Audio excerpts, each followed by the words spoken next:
Well, that was easy. Hello and welcome back to Old School Coding. This particular session is going to be a bit of an experiment. I am streaming from Linux. I was previously using Windows. I prefer the development environment under Windows or under Linux because I'm more familiar with the tools. I've got all sorts of things set up here, which you won't see on the screen because I am using only old school techniques here. I'm still constraining myself to what I was doing in the 1990s and 1980s. But I still have those things available. This particular Linux system is running Ubuntu, which is running a window manager, which is not my preferred window manager. For those of you who are true old school X11 people, I used to use a window manager called Evil WM. And it differs from window managers that you are normally using because each window has a 1-pixel border around it. There's no decorations at the top. There's no decorations at the bottom. There's no wide border to grab onto. It's all keyboard driven.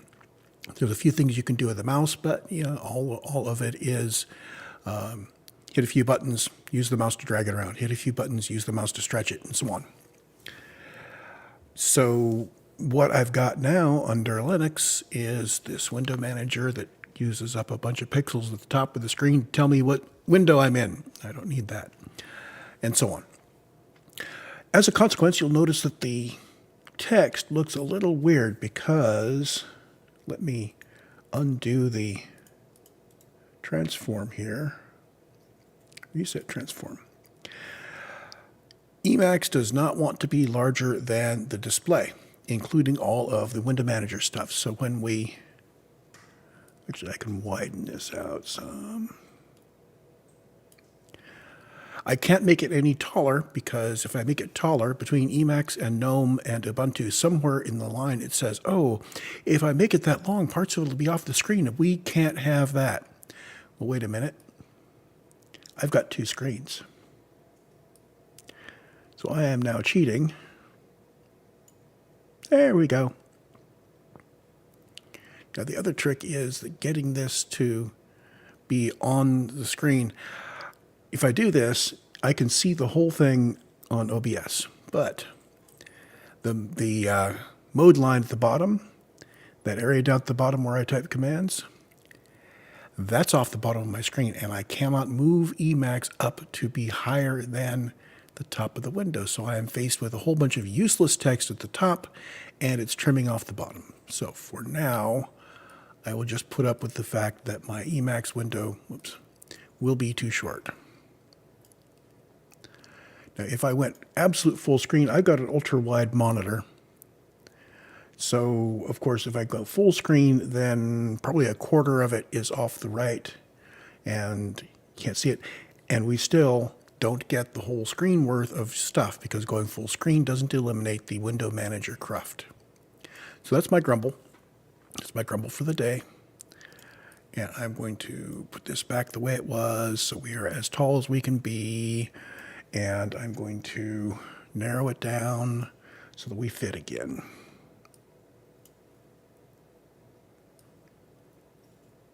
And at some point I will drag out my old Evil WM sources and I will recompile Evil WM, which may or may not still be available out there. It's been probably 20 years since it was maintained. But I believe that if I can convince Ubuntu to just give me an X11 session without a window manager, I can slide my window manager in there and we can just run with it. Anyway, so I don't know what's going to happen with the text here. It should be occasionally stretching things, so the text may look really crappy. I don't know. If it does, I will adjust. Anyway. People trying to be too helpful. So onward to our first real task. Our task for today is to generate a thing called clock, which is the time base for the simulation. We have several different ways of executing bits of code that represent parts of the simulation. Each one of them is a step, or it's a step at. We have a way of saying run these things when this edge changes. We have a way of saying there's a list of things to run, and as you run them, get them off the list. So FIFO. And then we've got a scheduled thing that says take the first one and run it, take the first one and run it. But these all work, kind of independently, and, they're kind of a collection of little parts. And we want to start bringing them together. And one thing I'm going to do is I'm going to disassociate the strong association between tau, which is my counter, my thing that monotonically increases during the simulation as time progresses. I'm going to disassociate that from a notion of simulated seconds or microseconds or nanoseconds. So the notion of tau being a nanosecond is something that will go away.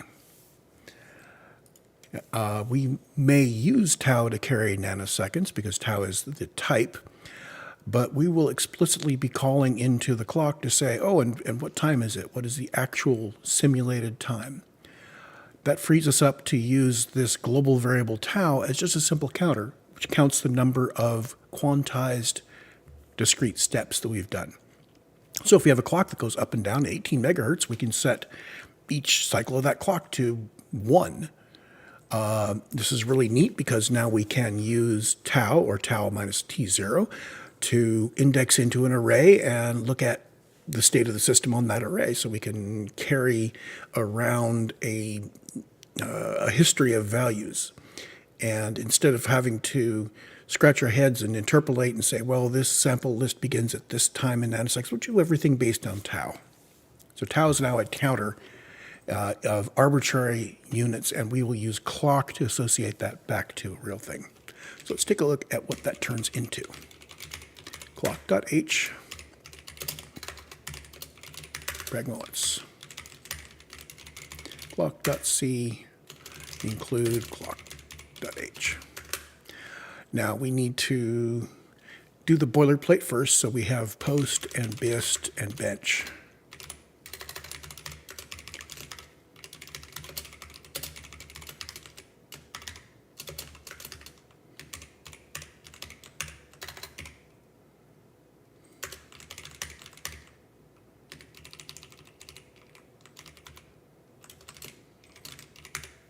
There we go. Let's do the print thing in here.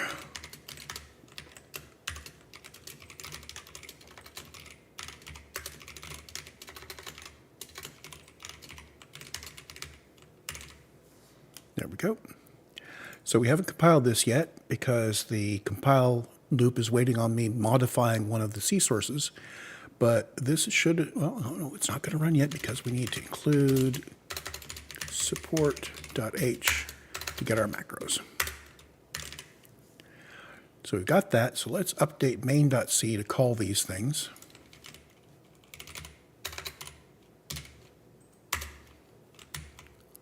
And we're going to call it after edge. So we're going to search for edge, duplicate the line, and turn it into clock.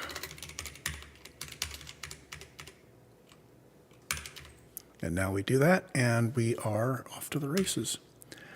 And what we see is we have a comparison error where the output of my testing now has clock post and clock bist and clock bench coming out there on the log.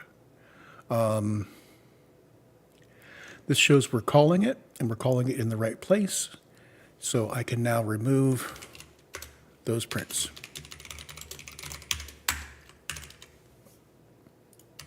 And we are back to passing all of our tests with empty post, bist, and bench. So what is the clock? Well, we're going to have to take over tau. Are we currently assuming anywhere that tau is in microseconds or nanoseconds? So we'll run a special compile here that says git grep -n. We're going to ask for words, literally TAU. So a bunch of tests, we're going to be incrementing tau. Gosh, wouldn't it be nice if the file name here reflected whether it was a test or not?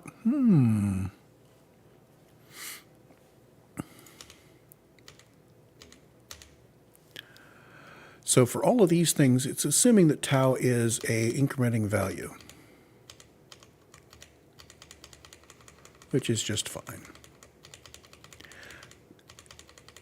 I don't see any places where I'm multiplying tau by something and saying, oh, if I divide it by 1,000, it's going to be microseconds.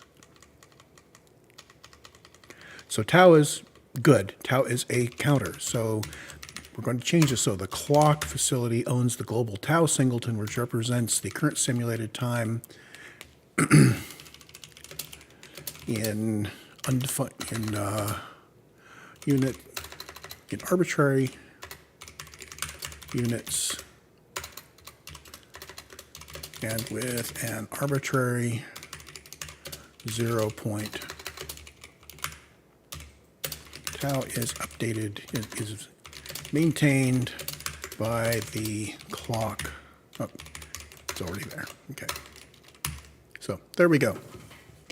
So we still have tau, but we're going to move tau. All of the things that use tau are now going to break.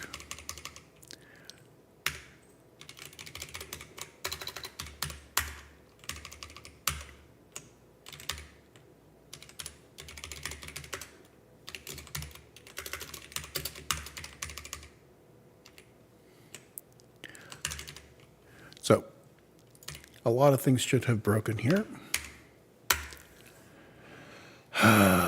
Yes, indeed. Okay, so first off, because we are saying extern, because we're doing this here, everybody that includes tau has to know what a tau is. Anybody who includes this has to know what tau is, but that's our responsibility, right?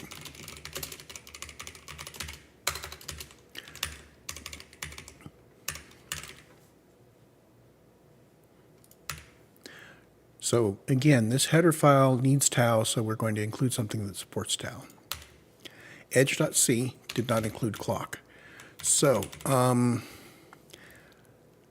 are we going to interact with tau now in the edge testing when we can't actually own it? Well, during the testing, we can manipulate it. So what we're going to do is we're going to pound include clock.h in edge, just so we have access to the storage for tau, which we're going to mess with it. Don't get me wrong.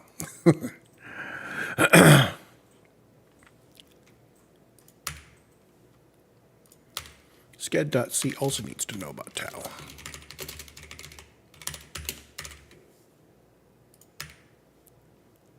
And now we have multiple definition of tau because edge.c, I believe, still defines tau. No, step at. There we go. And let's make sure we've got the comment here.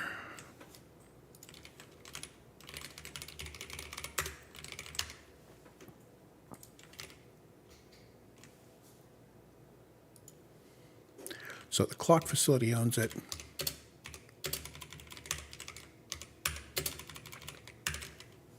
There we go. Now, stepat.c is going to be needing tau. Didn't have an error previously because it had one locally, but we don't have it anymore. So I'm coming to the conclusion now that tau is a thing that's going to be actually owned by support, because I've got too many low-level things that require tau that are lower level than clock. So let's move it.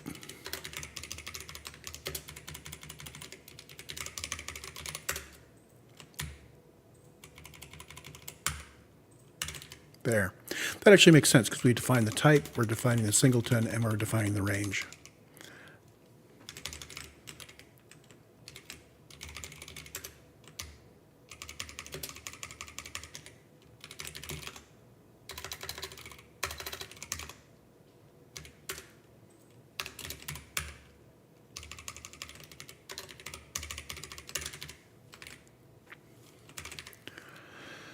Okay, so now I need to get rid of all, oops, yes, save everything, and build and run. But we have a whole bunch of things now that are including clock.h because I was a Goomba. Pound include clock.h. Edge should not be including clock. Main needs to. Sched should not. Step at should not. There we go. So main knows about clock. Clock will provide additional services. Tau is just there. It's in the support code. It's a counter which we promise to monotonically increase. We are passing responsibility for doing that over to clock. Step at can modify it all it wants during testing, but at some point this is going to go away. So at some point we need to get rid of this. In fact, I think what I'm going to do as I transition tau over is I'm going to remove the tau stuff from step at. So step at will no longer set tau. Okay. Tau will be the responsibility of clock entirely. So invariant. So we'll have a tau. Somebody else is going to use the tau to decide when to run us, but we're just going to store it. So we're not going to assert anything about it. We're not going to set it. Step at post, we are not going to do anything with tau expected. We are, actually, we need to have a value for tau to go into the thing. But we're not going to expect that tau has changed.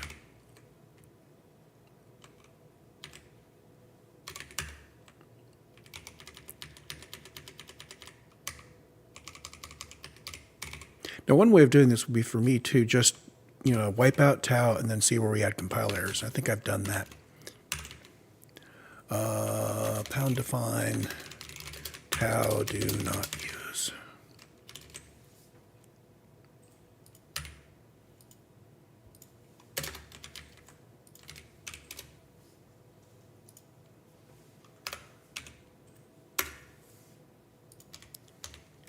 I need to find all the places that use that macro. No, I need to find the places that undefine tau as get tau.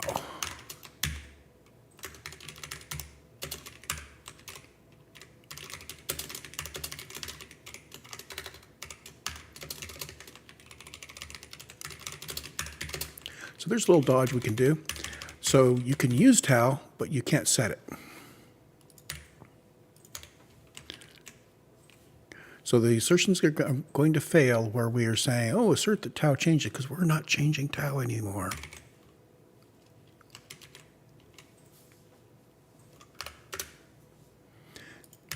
So this is going to be slow. So instead what I'm going to do is I'm going to assert underscore anything, comma tau. We're going to flush all those lines.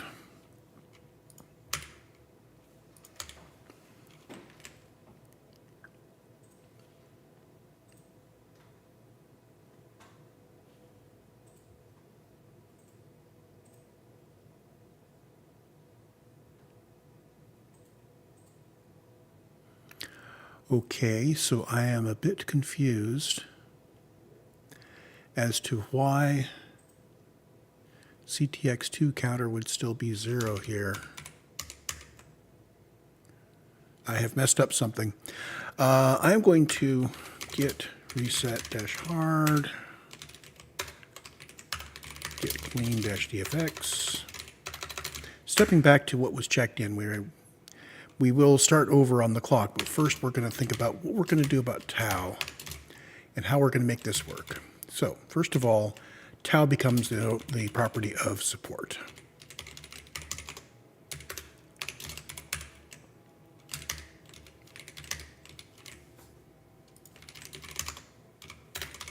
So baby steps. Because things didn't work, I'm going to do it in baby steps.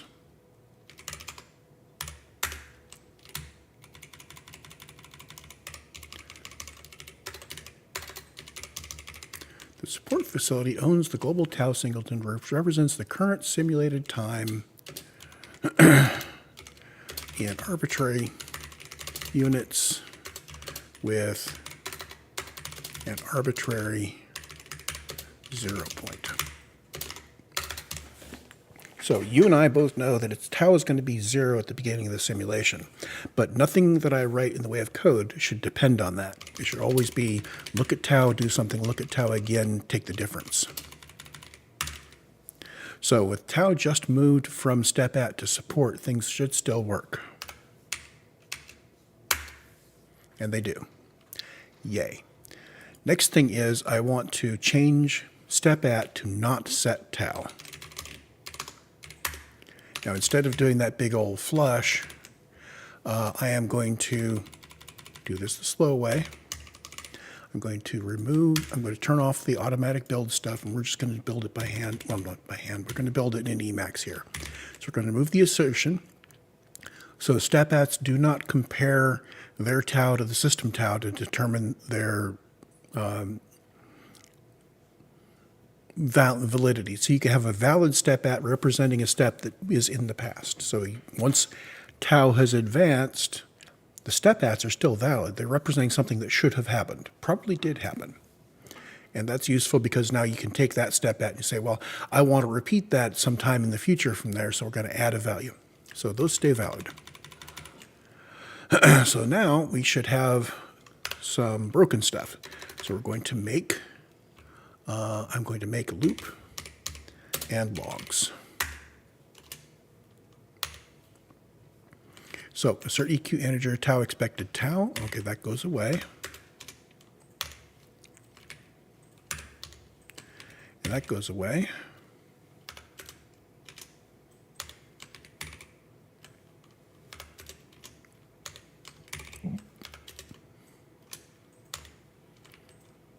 So we get down to here, and suddenly this is broken. Oh, no, that's correct. Tau is equal to T0 plus 10. It would be better if I printed that out in the correct order. So let's fix the assert EQ macro.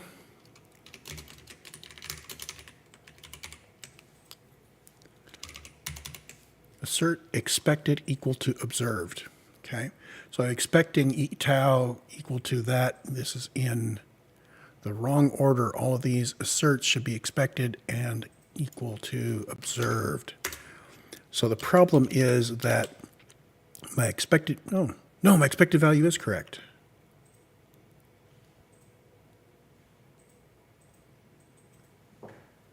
Expected observed, expected T0 tau. Why is it printing it in the wrong order? Oh, observed, op, expected. Yeah. I kept looking at the order of the operands there. There we go.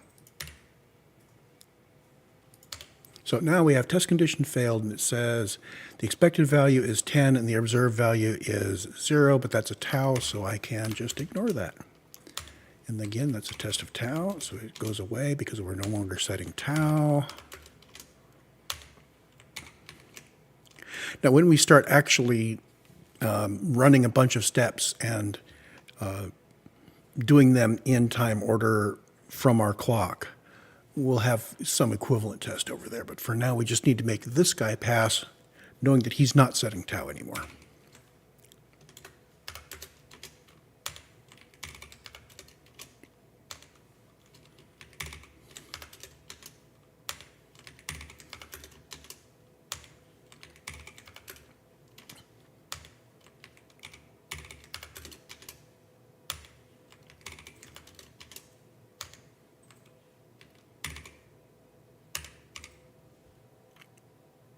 That's a counter test that's failing there.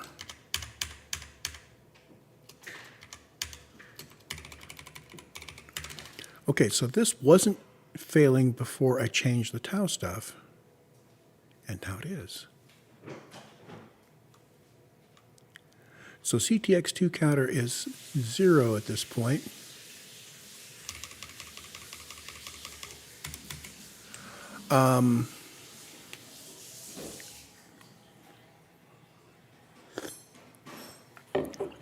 So, sched run 1. Is sched run 1 paying any attention to tau?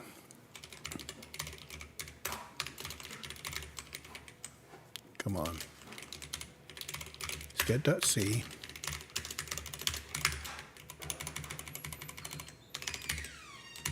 Okay.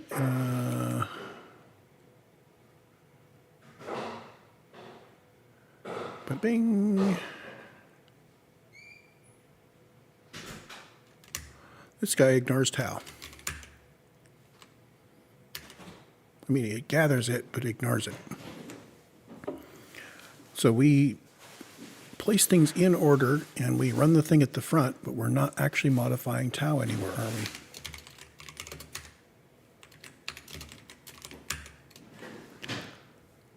Debug assert that tau is in the range. That's valid. We're not moving tau, so that's valid.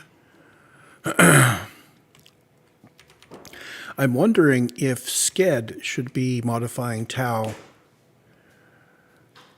I think so. I think as we... does that make sense? I think.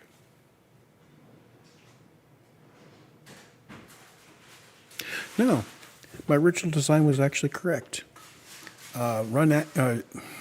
Step at really should be setting tau when we run that step, because we're only using step at to run things when we're running things in a context where we are advancing time. So we're going to go back again, and we are going to git reset hard, git clean dfx. So clock will work with tau, but it must cooperate with step at, who will continue to own tau. Okay, so we have done what's called a oops loop. We prototyped out some stuff, and we figured out that indeed we did not want to make a particular change, so we're not going to make it. So clock.h, clock.c, these still exist in my editor, so I can save them off. And we can go back into main.c, and we can say wherever we have edge,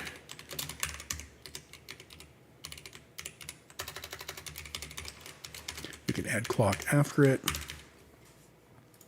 And I can turn on my loop that builds again, and we can go over here and very carefully select the correct thing. There we go. And we're back to running. And if I put something in here, this is the same code that we saw before that had it being called. Why did it not make something visible when I printed that? You see, that's why we test. Okay.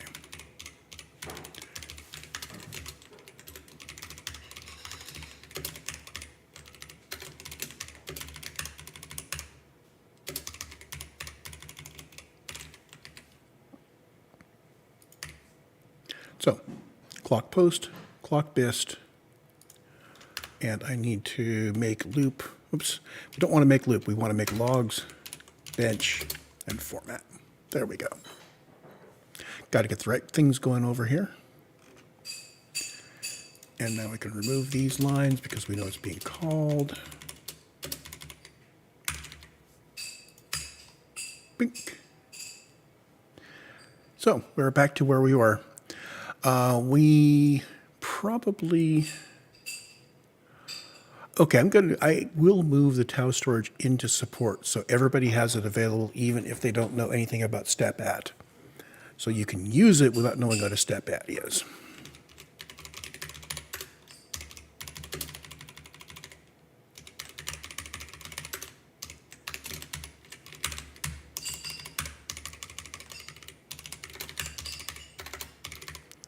Okay, which represents the current simulated time. And I'm going to change the definition again the way I wanted it to, which is in undefined units with undefined 0 point.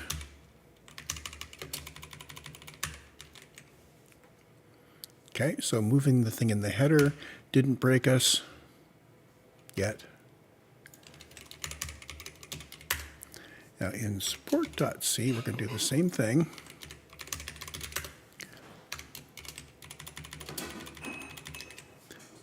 Move it over to here. Put the same comment on it.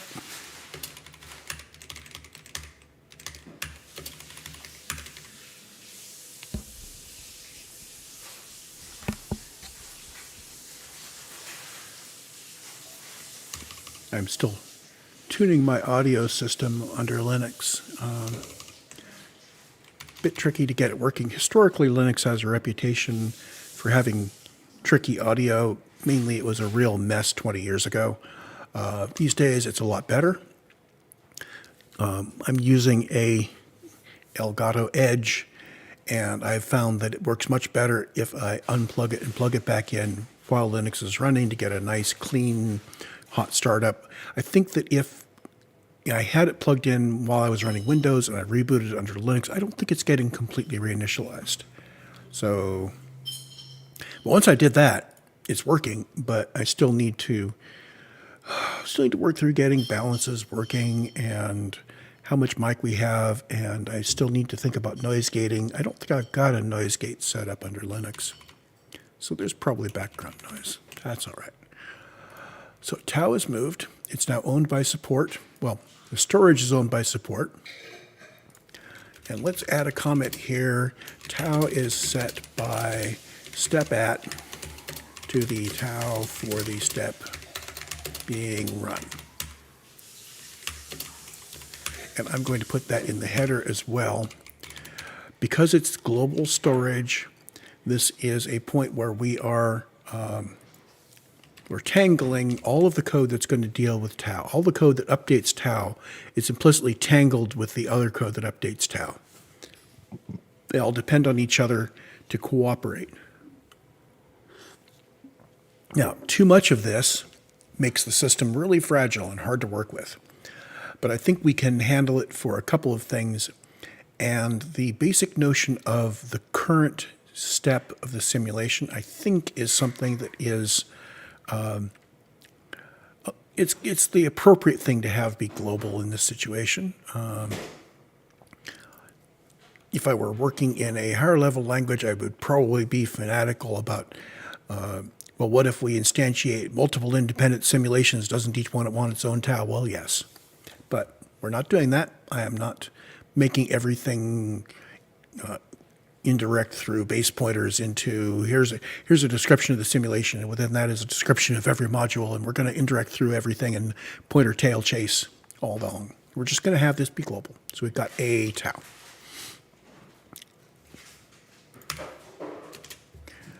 And with that set up, I suspect that now would be a good time for me to do a checkpoint into Git. Do I have a copy of Git Kraken running? I don't have Git Kraken running. Well, that's all right.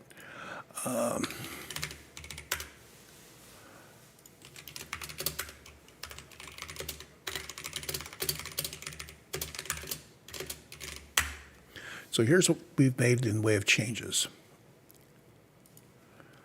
So we've added clock to the BIST list. We've moved tau, and that's it. Git add dot git status. Git commit -m add clock.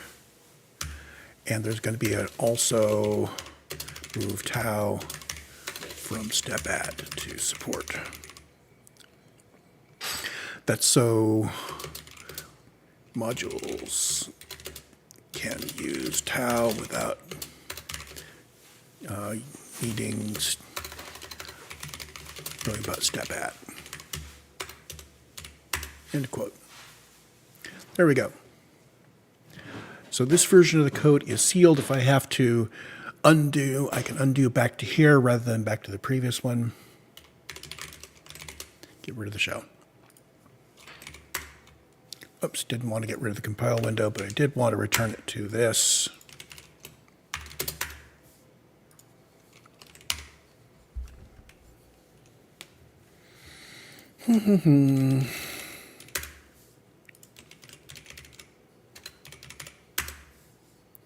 So here's clock. Clock's not doing anything right now. It has access to tau. and that's it. What do we want from clock? I want to be able to configure it to run at a fixed frequency. I want it to generate positive and negative going edges for a oscillator running at that frequency. So for instance, for an 18 megahertz clock, that would be a positive going edge every 55 and 5/9 nanoseconds. I want to be able to call into clock and have it give me a nanosecond value. I think actually, yeah, I'm going to want a conversion where I can sample tau, later sample tau again, and then call the clock and say how many nanoseconds between these samples. So, do we need an init function? Possibly. We may need an invariant function. I'm using invariants all over the place. I'll set one up here. Clock init. I'm only going to have one clock, so no clock structure.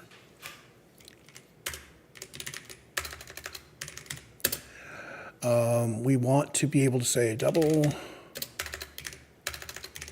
clock dt ns elapsed ns. So this will give us back a floating point number of elapsed simulated nanoseconds, and it's a tau start, tau end.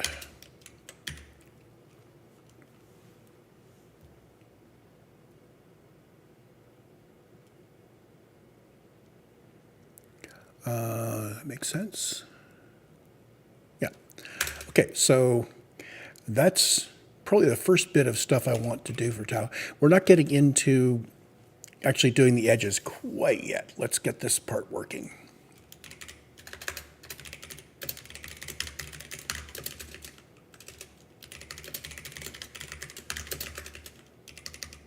So we've got invar and init and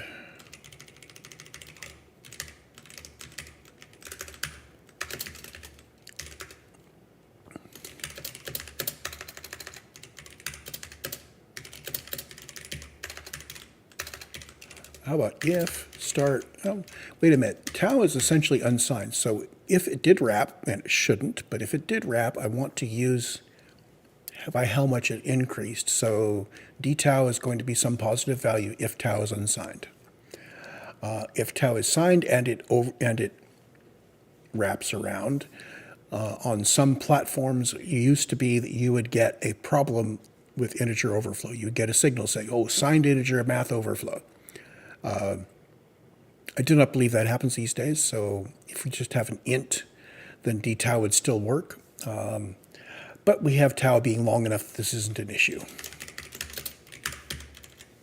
So if I do that, return control, we're not returning anything. So we want to return, well, elapsed nanoseconds is, d tau is in, let's do some units. Return time in ns. Frequency is megahertz,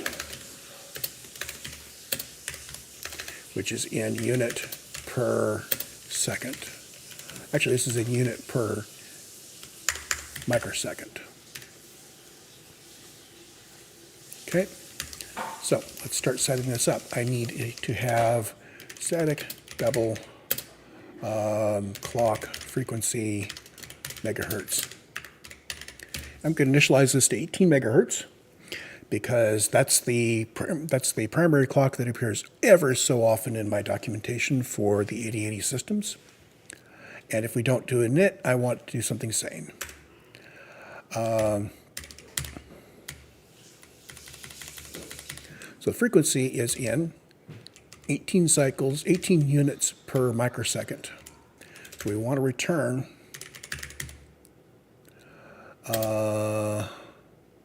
d tau times 1000.0 over clock frequency megahertz. Is that correct? So clock frequency megahertz is in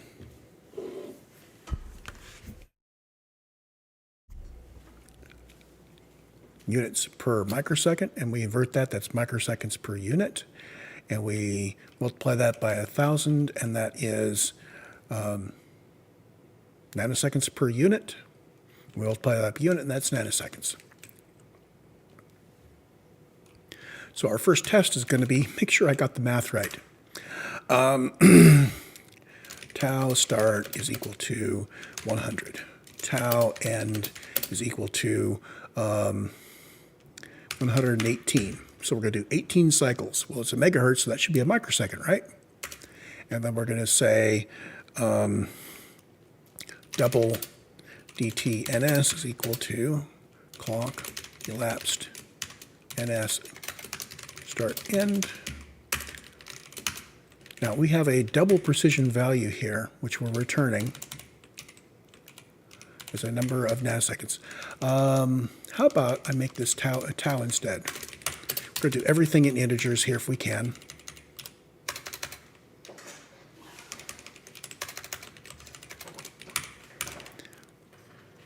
Even today, integer math is faster, and if I'm doing this frequently, it's going to make a difference. And the lack of the reduction of precision is on the order of a nanosecond, and it's something where we are not chaining these, we're not adding all these up. So d tau times 1,000 divided by clock frequency in megahertz, and this should give me, let's do all this in one big assert EQ so we can get it all printed out. Assert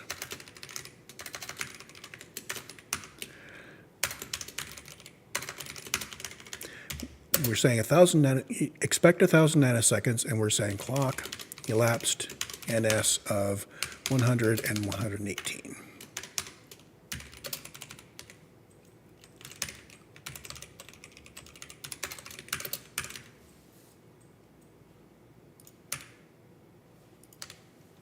Clock. Okay, so somebody control reaches. Oh, that was previous. Okay. So we ran it. Did we get there? Yes. So if we abort, we get to the abort.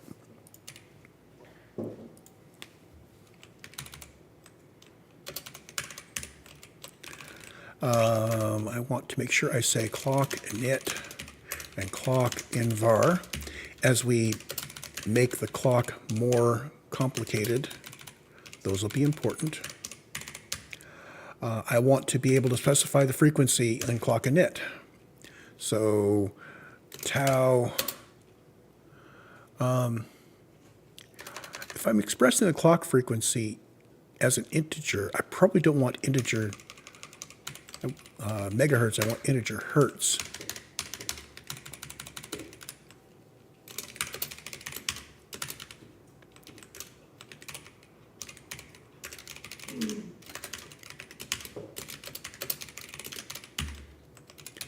That changes some things. Frequencies in hertz, which is units per second. So now this needs to be 1 triple O, triple O, triple O. Tell you what, let's set up a conversion factor here. Static const tau ns per sec is equal to 1.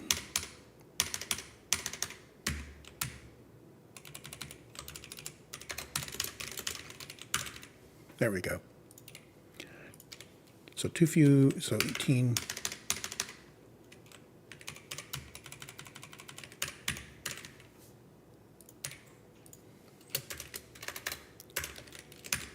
So here, just to make sure people understand, pound define clock default from HZ is 1.8. There.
I'm kind of, while we're not locking into this, I want to document why I picked this 18 megahertz.